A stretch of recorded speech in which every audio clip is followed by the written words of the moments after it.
Assalamualaikum. Jangan lupa like, comment, and subscribe. Bye.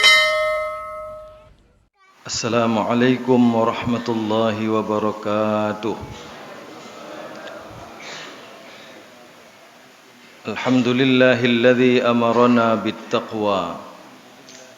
Assalatu wassalamu ala rasulillahil mustafa Muhammadin ahsanan nasi qawlan wa fi'la wa ala alihi wa sahbihi wa man ihtada. Subhanakallahumma la ilma lana illa ma 'allamtana innaka antal alimul hakim. Wa qala Allahu jalla wa ala a'udzu billahi minasy syaithanir rajim.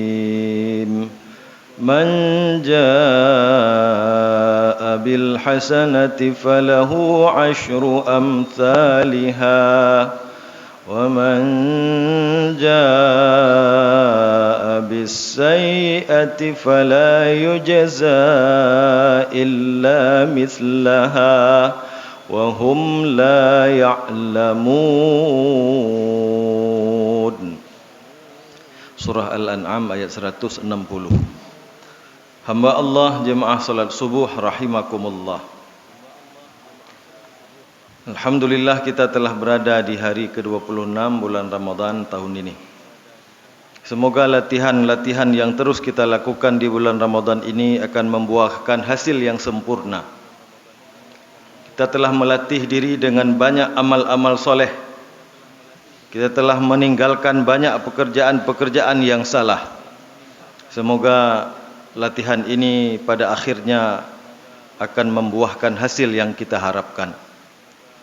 Kaum muslimin di dalam bulan Ramadan membiasakan dirinya untuk melatih diri, misalnya membaca Al-Quran.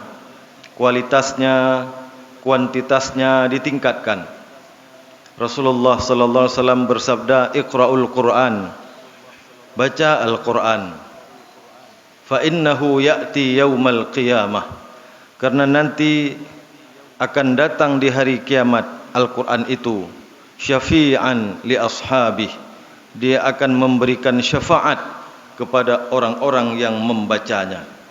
Dalam hadis yang lain Rasulullah sallallahu alaihi wasallam menyebutkan derajat seseorang nanti di hari akhirat tergantung ayat terakhir yang dia baca sebelum dia kembali kepada Rabb-Nya. Makin banyak ayat Al-Quran yang dia baca, maka semakin tinggilah derajatnya di sisi Allah Jalla wa'ala. Nah, hamba Allah, jemaah salat subuh rahimakumullah.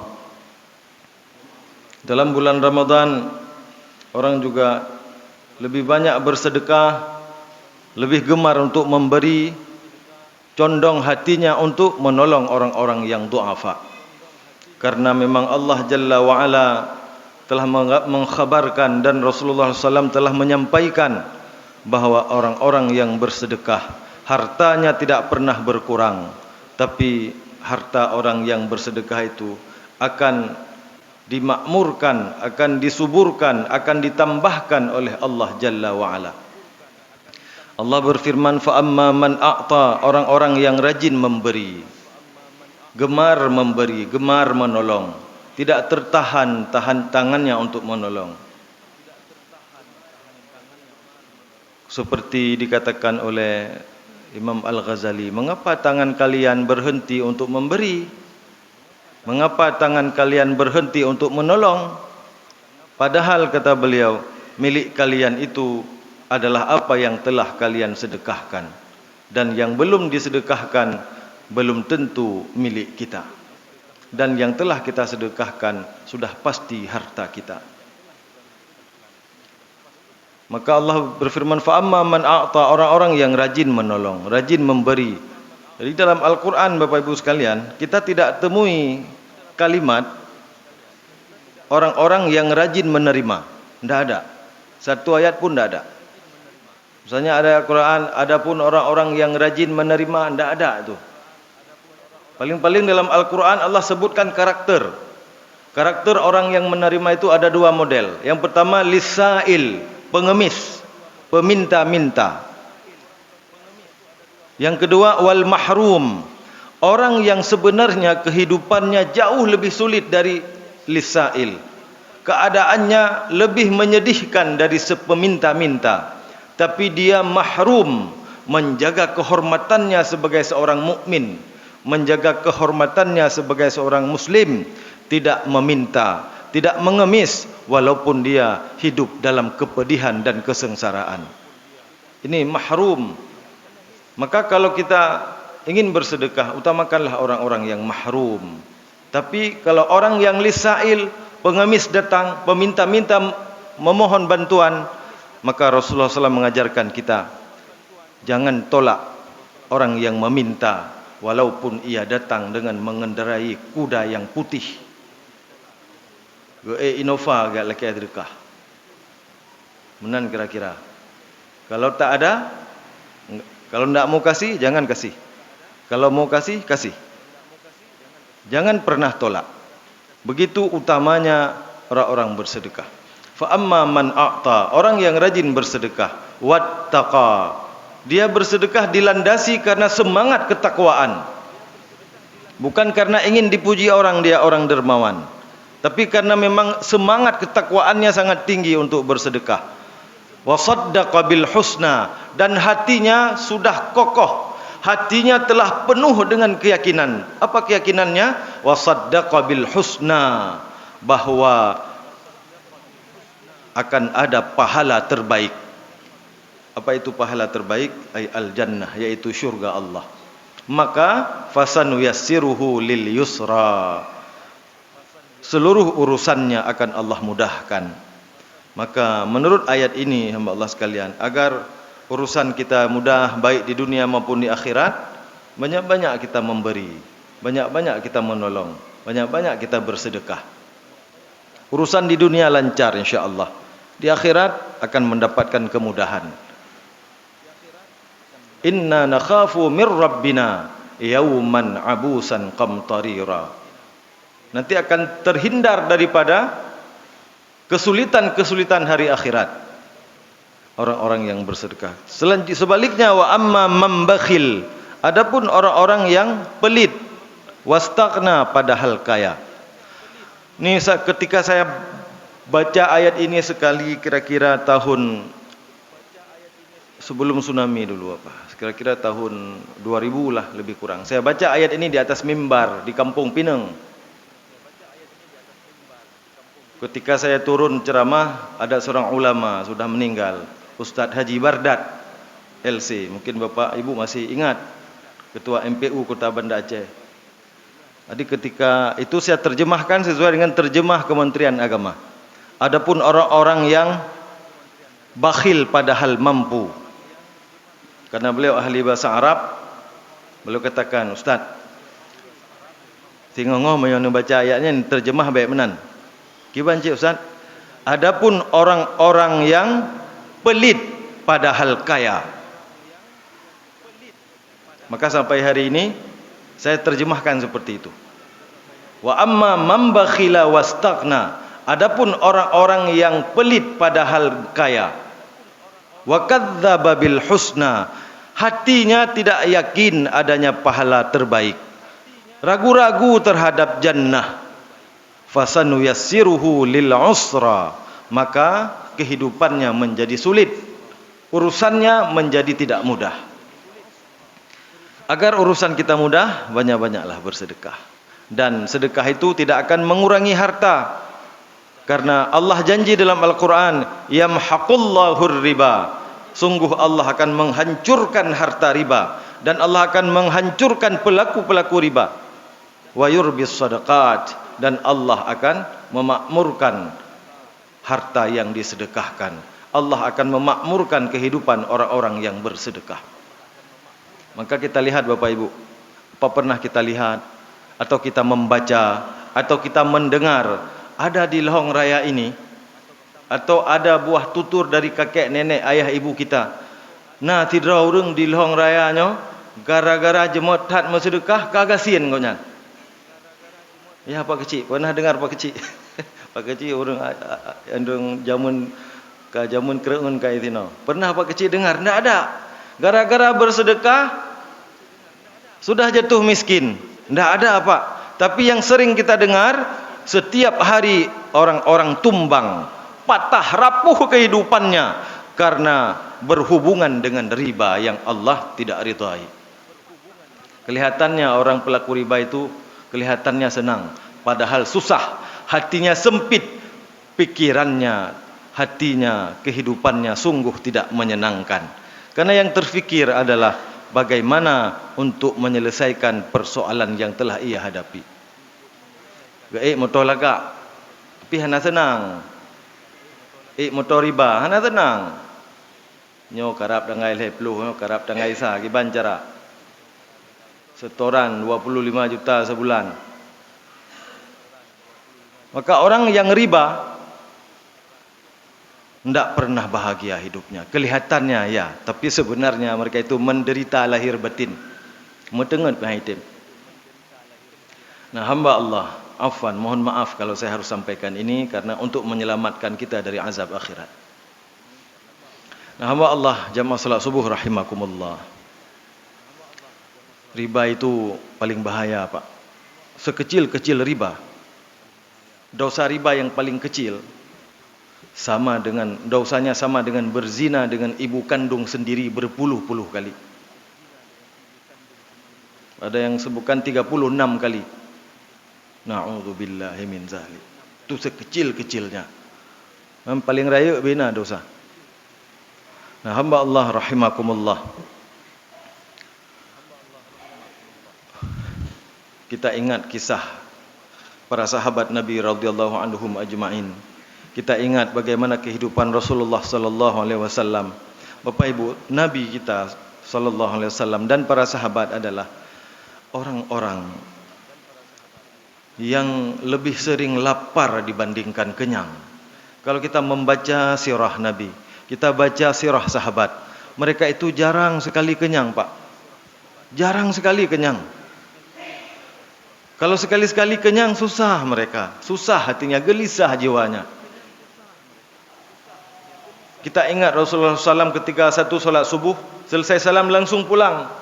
Sampai sahabat radhiyallahu anhum ajma'in menjadi penasaran. Pakan Nabi bengahnya oleh salim gua ju rumah. Tiba-tiba Rasulullah SAW balik lagi ke masjid. Lalu beliau mengatakan, bukan, tadi ada tertinggal uangku beberapa dirham. Belum ku sedekahkan, khawatir diriku. Khawatir sekali diriku. Sebelum ku sedekahkan, aku telah dipanggil oleh Allah Jalla wa'ala. Tadi sudah aku sedekahkan dan aku kembali ke masjid. Kita ingat bagaimana kisah 8 dirham Rasulullah sallallahu alaihi wasallam. Kita ulang-ulang untuk meneguhkan, mengesankan dalam hati kita bagaimana Nabi mengajarkan kita. Beliau sallallahu alaihi wasallam punya uang 8 dirham, baju beliau sudah tidak layak pakai. Lalu Nabi sallallahu alaihi wasallam pergi ke pasar ingin membeli sebuah baju dengan uang 8 dirham. Sampai di tengah jalan Rasulullah sallallahu alaihi wasallam mendapati seorang perempuan sedang menangis. Lalu beliau bertanya, "Mengapa engkau menangis?" "Ya Rasulullah, tuanku menyuruhku membeli sesuatu ke pasar dengan uang 2 dirham. Uang itu telah hilang ya Rasulullah." Maka Nabi SAW memberikan uang 8 dirham tadi, 2 dirham untuk wanita ini. Kemudian beliau SAW pergi ke pasar membeli sebuah baju 4 dirham. Ketika kembali ada seorang laki-laki yang kedinginan. Dia minta baju kepada Rasulullah SAW untuk melindungi tubuhnya dari betapa beratnya menahan rasa dingin di padang pasir. Maka Rasulullah SAW memberikan baju ini 4 dirham kepada laki-laki tadi. Tinggallah uang Rasulullah SAW 2 dirham. Beliau beli satu baju lagi dengan harga 2 dirham. Tentu kualitasnya setengah dari baju yang pertama. Ketika beliau SAW pulang, di tengah jalan masih ada wanita tadi yang kehilangan uangnya, belum pulang. Ditanya, "Kenapa engkau masih di sini?" "Ya Rasulullah, aku takut pulang kembali. Aku takut akan dihukum oleh majikanku." Maka Rasulullah SAW mengantarkan perempuan itu, budak itu ke majikannya. Sampai di sana beliau memberikan salam yang sempurna. "Assalamualaikum warahmatullahi wabarakatuh. Majikan budak itu tidak menjawab salam Rasulullah sallallahu alaihi wasallam. Lalu diucapkan lagi sekali lagi salam, tidak dijawab juga. Diucapkan sekali lagi yang ketiga, baru mereka menjawabnya. Mengapa baru yang ketiga kalian menjawabnya? Majikan itu berkata, ya Rasulullah, bukan aku tak mendengar salam dari engkau. Sungguh aku sangat bahagia hari ini kedatangan tamu istimewa ke rumahku. Kami ingin doamu banyak-banyak untuk kami. Setelah engkau mengucapkan salam 3 kali, salam adalah doa, baru kami ucapkan jawaban balasan. Yang khusus Nabi menyutanya jauh baju. Benda lonjak lo normal Ustaz Irwan, hana jauh-jauh salam. Lega baru jawab. Beda Rasulullah SAW dengan kita harus langsung jawab. Kemudian Nabi SAW mengatakan, wahai Tuan, ini bajikanmu, budakmu. Ku kembalikan kepadamu, dia takut pulang ke rumahmu, dia telah terlambat. Maka kalau engkau harus menghukumnya karena keterlambatannya, akulah yang akan menanggung hukuman itu. Jangan engkau memukul atau menghukum budakmu ini. Biar saja saya yang menanggung hukumannya. Maka tuan dari majikan ini berkata, ya Rasulullah, kebahagiaan yang luar biasa datang kepada kami hari ini. Budak ini telah kumerdekakan ya Rasulullah. Maka akhirnya Nabi SAW mengatakan, ya Rab, alangkah berkahnya 8 dirham hari ini.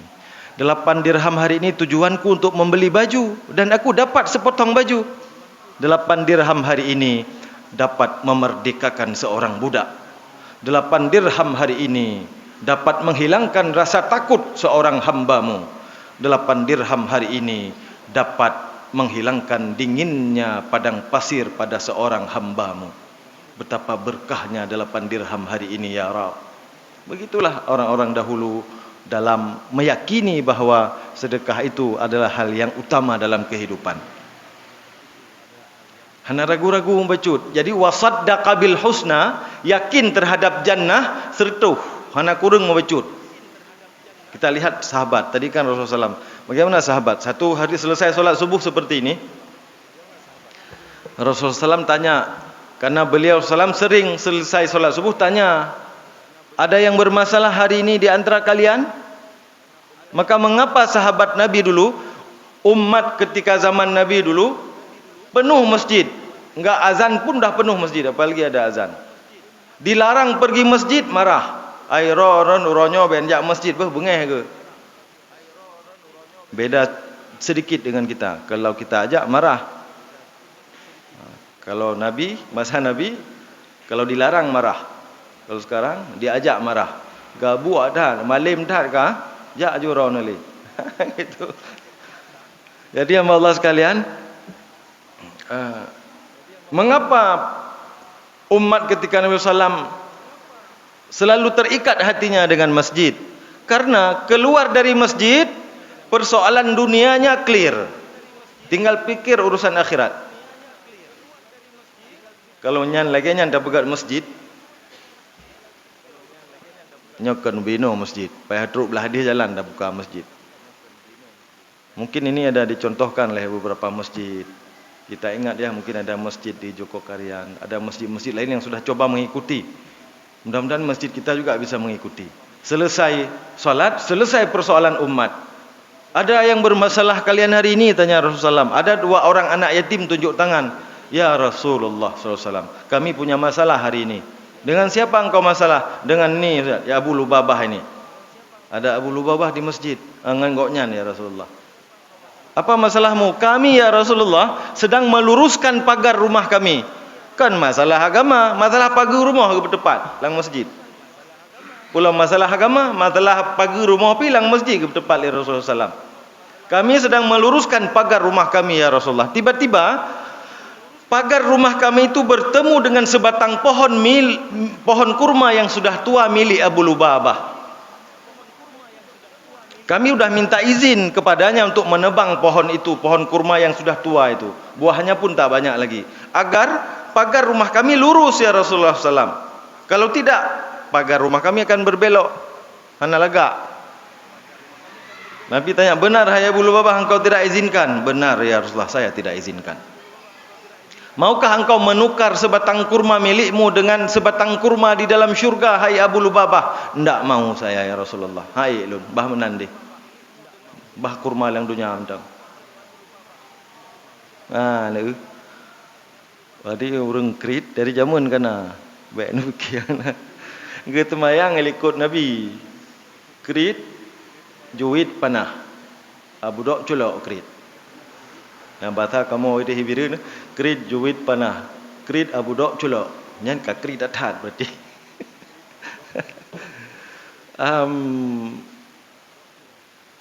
Mau kau tidak mau. Lalu bangun Abu Darda. Yang kita lihat semangat bersedekah tadi. Bangun Abu Darda radhiyallahu anhu, ya Rasulullah, izinkan saya berbisnis dengan Abu Lubabah. Silahkan. Lalu Abu Darda berkata kepada Abu Lubabah, hai Abu Lubabah, engkau kenal saya? Siapa yang tidak kenal anda, wahai Abu Darda? Anda adalah pemilik 600 batang kurma, kualitas nomor 1, terkenal di seluruh jazirah Arab. Engkau pengusaha paling sukses. Siapa yang tidak kenal engkau? Kenal saya. Lalu Abu Darda mengatakan, maukah engkau, hai Abu Darda, menukar sebatang kurma milikmu di samping rumah anak yatim ini dengan semua kurma milikku? 600. Apa jawaban Abu Lubabah? Menyonya njut, nya lontem. Sah, kata Abu Darda. Alhamdulillah. Menyutanya kadalah ada.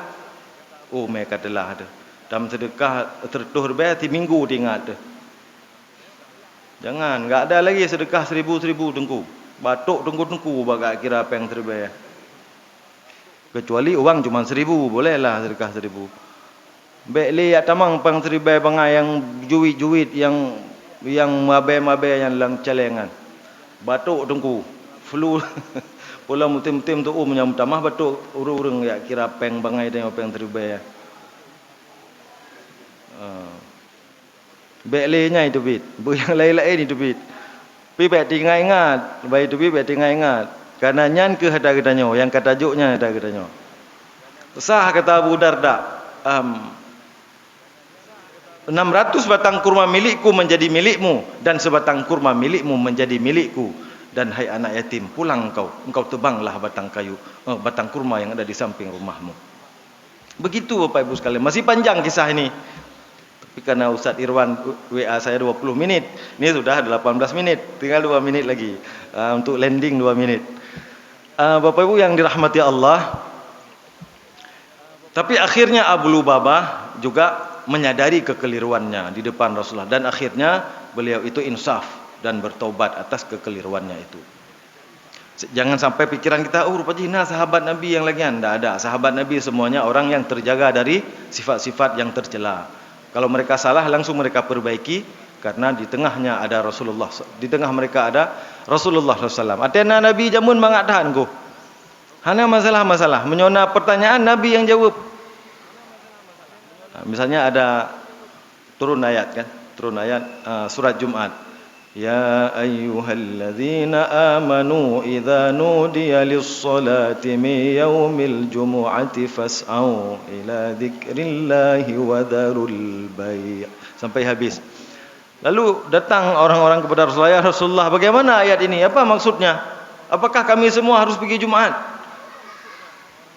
Karena kalau puasa kan sama ayatnya. Ya ayyuhalladzina amanu kutiba alaikumusiyam. Untuk Jumat sama ayatnya. Ya ayyuhalladzina amanu idza nudiya lis-shalah ila akhiril ayat.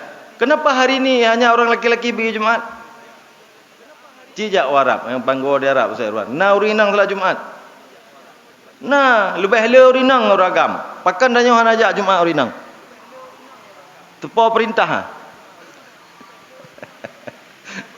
Lalu ada orang bertanya kepada Rasulullah SAW, ya Rasulullah, bagaimana maksud ayat ini? Apakah kami semua salat Jumat? Maka Rasulullah menjawab, al-jum'atu haqqun wajibun ala kulli muslimin illa arba'atin. Jumat itu wajib bagi semua orang muslim kecuali 4 golongan. Yang pertama, abdun mamluk, hamba sahaya, au imra'atun, para wanita, au sabiyun, anak-anak balita, au maridun, orang yang sakit yang tidak diharapkan lagi kesembuhannya. Nyan yang narukhsah. Tapi apabila orang sakit mau solat Jumat, apabila anak balita mau solat Jumat, apabila budak mau solat Jumat, apabila wanita mau solat Jumat, boleh tidak? Boleh. Keumuman ayat pertama. Yang tadi ditaksis setelah umum. Kalau mau pergi silahkan. Lun tengok ubud-ubud lun zaman ya 50 tahun yang lalu lah.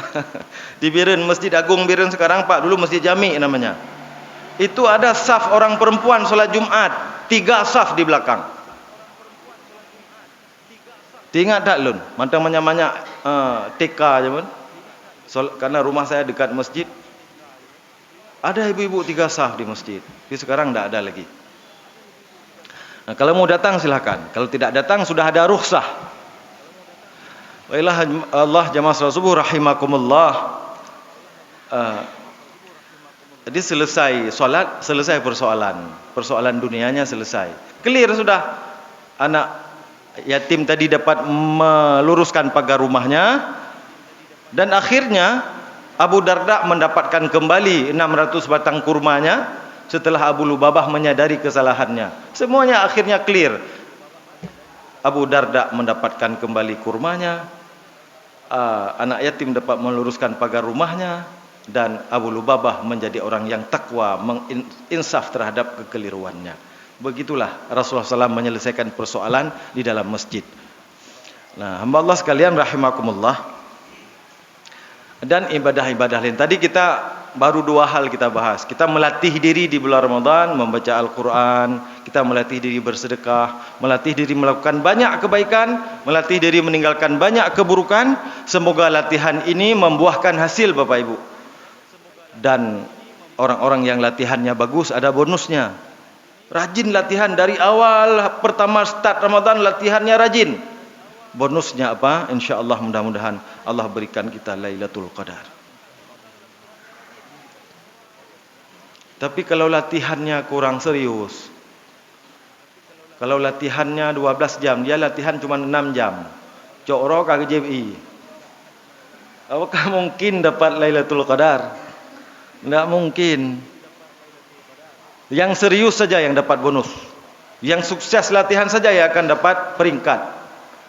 Tidak hanya dapat bonus, tapi akan dapat trofi. Trofi kemenangan. Apa itu? La'allakum tattaqun. Mudah bagi kita untuk melakukan kebaikan. Mudah bagi kita meninggalkan keburukan setelah bulan Ramadan selesai. Dan setelah Ramadan selesai terbukti bahwa kita bukan penyembah Ramadan, tapi kita penyembah Rabb, pencipta semesta alam. Kalau orang yang menyembah Ramadan, dalam Ramadan rajin solat malam, selesai Ramadan berakhir solat malamnya. Tapi kita tidak. Dalam Ramadan banyak kebaikan, setelah Ramadan bekas-bekas latihan kita di bulan Ramadan akan terbawa sampai keluar bulan Ramadan. Nah, hamba Allah, mudah-mudahan kita berdoa kepada Allah. Semoga Allah mencatat nama-nama kita semua dan nama keluarga-keluarga besar kita semua di antara nama-nama hamba-hamba Allah yang bertakwa kepadanya. Dan Allah mencatat nama kita tahun ini termasuk di antara hamba-hambanya yang Allah berikan bonus kemuliaan mendapatkan Lailatul Qadar insya-Allah. Dan nanti malam 27, malam Jumat nanti yang akan datang malam 29. Ayo sama-sama kita meningkatkan ibadah kembali. Semoga Allah berikan kita kemuliaan sekali lagi, yaitu kemuliaan yang tidak tertandingi, yaitu kemuliaan Lailatul Qadar dan kemuliaan menjadi hamba Allah yang bertakwa kepadanya. Amin ya rabbal alamin. Demikian saja. Laki maaf saya Irwan lewat 5 minit. Demikian yang dapat saya sampaikan, mudah-mudahan bermanfaat. Banyak maaf, banyak terima kasih. Subhanallah wa bihamdihi, subhanakallahumma wa bihamdika, asyhadu an la ilaha illa anta, nastaghfiruka wa natubu ilaika. Wassalamualaikum warahmatullahi wabarakatuh.